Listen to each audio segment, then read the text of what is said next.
Good day, everyone. I am Paniares Genevieve Nicole A., the second reporter of Group 6, and I will be tackling about 3 topics, which are Cry of Pugadlawin, Andres Bonifacio and the Katipunan Aim or Goal, and lastly is Emilio Aguinaldo and the Revolutionary Leadership.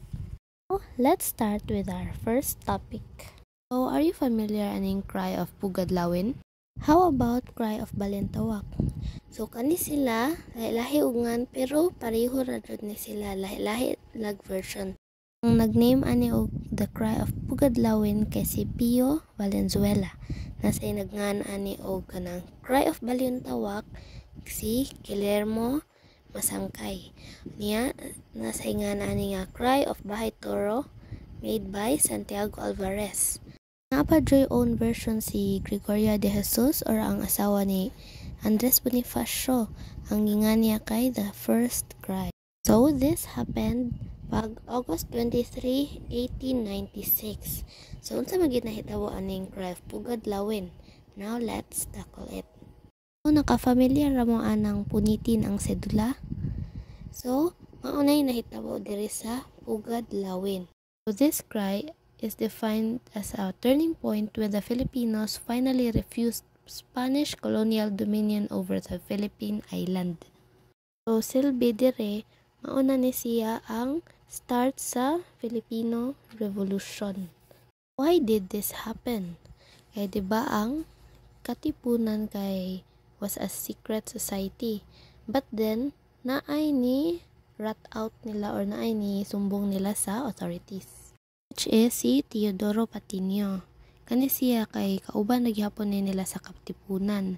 So, bali gibitray niya ang Katipunan because of, what do you think nga gibitray niya? It is because of only 2 pesos wage increase. Kay ang iyang kauban nga si Apolonio de la Cruz, kay nagtrabaho man ni sila sa usa ka printing shop or Diario de Manila, gi-increasean og 2 pesos ang sweldo ni Apolonio de la Cruz. Motong nasuya siya, iyang gisumbong ang Katipunan sa mga Spanish friars, which is si Father Mariano Gil or Gil. Dayon pagka gisumbong na niya, ang mga Spanish authorities gi-raid dayon ang printing shop of Diario de Manila.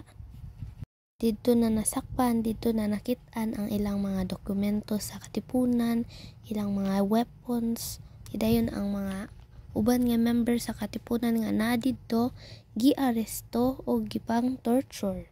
Maotong nagsugod na si Bonifacio og kasuko nga di na sila magtago-tago, mo start na sila og war. It all began dinhi sa Cry of Pugadlawin, where ilang gi-tear ang ilang mga sedulas. Because kaning mga sedulas, this is kanang community tax certificates.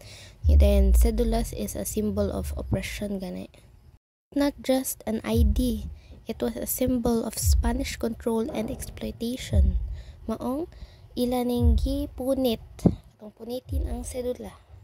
This was their cry of rebellion. Hope na minaw ra mo ato no, kay ang naa sa akong visual kay wala man gyud entirely ang mga gipang tabi nako, pero kaning naa sa akong visual mao ni siya ang mga pinaka-importante nga dapat ninyo hinumduman. Now we're done with the Cry of Pugadlawin. Now let's move on to the next topic. And our next topic is all about Andres Bonifacio and the Katipunan Aim or Goal. So atong hibaon kung kinsa gyud ni si Andres Bonifacio ug ang iyang Katipunan aim or goal unsay gusto nila ma-achieve. But before that, let's differentiate Andres Bonifacio from Jose Rizal. Because si Jose Rizal o si Bonifacio kay kun man sila kauban man ni sila sa una sa La Liga Filipina. Pero lahi kay ni sila og kanang mga pananaw sa kinabuhi. Paminaw lang mo ha, sayo na kay ni siya sabton.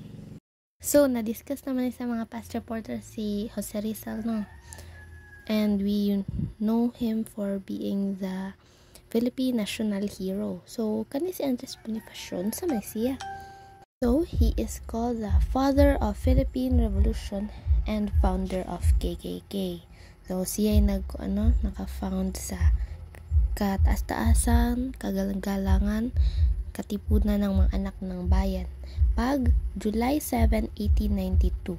So diba ang La Liga Filipina kay natunga man to sila into two groups, which is Cuerpo de Compromisarios nga mao ni sila ang katong mga ni follow ug mo support gyapon sa La Liga Filipina nga kanang hapsay or hilom nga pag-fight sa Spain, while ang katong in contrast atong Cuerpo de Compromisarios is ang Andres Bonifacio nga katipunan nga gusto nga naay dugo nga mudanak, kay dili man sila motuo nga kanang pwede ra ta magsig hilom-hilom or sige lang tagsuot. They need to fight or they need war to win against the Spaniards. Yeah, kato nagbuhat na si Andres Bonifacio og secret society, bag-o nga organization. Dayon pagka mga taod-taod ato namatay si Rizal, maong siya na bag-o nga na ipinaglalaban. Again ha, kaning katipunan separate na ni siya sa La Liga Filipina, lahi na ni siyang organization. Okay. So si Andres Bonifacio, unlike ni Jose Rizal nga naay mataas na pinag-aaralan, kani si Bonifacio kay kuan siya, wala kani siya nakatarong og eskwela, kay dili man kay siya lisod og kinabuhi. Ang mama kay half Spanish niya, nay taas nga kanang trabaho, pero lang mga parents kay namatay niya, na orphan na sila, napagyud sa 5 ka igsuon, mao ni undang na lang siya eskwela nang wala siya ka pursue mga mas taas nga levels pareha ni Jose Rizal. Kay kani si Bonifacio, he is known to be the great plebeian. Plebeian means commoner. Okay. Going back, ang gibutang sa secondary is encourage unity and self-help among Filipinos. So they wanted or needed unity, kay diba sa una kay maong mga fail ang mga kanang reforms or mga rebellions because of lack of unity. They wanted to help each other para makaliwak ang kawas aning colonialization sa Spain, no? Kay they wanted to be free, kinsa gusto nga under ni dayon abusuhon, exploiton sa mga tagalaing country, no, niya ang mga yaman sa inyong bansa kay gamit sa uban. They encourage solidarity, kanang mo stand sila together and support each other, walang iwanan, brotherhood, para kauban silang i-fight ang mga Spaniards. So nakasabot ra ang tanan. Okay, let's move on sa ikatulo. Organized as a secret society with a supreme council. So sa katipunan naaghapoy marag ranking sa mga kanang naay ranggo, and ang pinakataas, which is the Supremo, kana si Supremo kay mao na si Andres Bonifacio. Mao na ilang gitawag ni Andres Bonifacio sa una. Mao na ang bali presidente nila or Pangulo Supremo.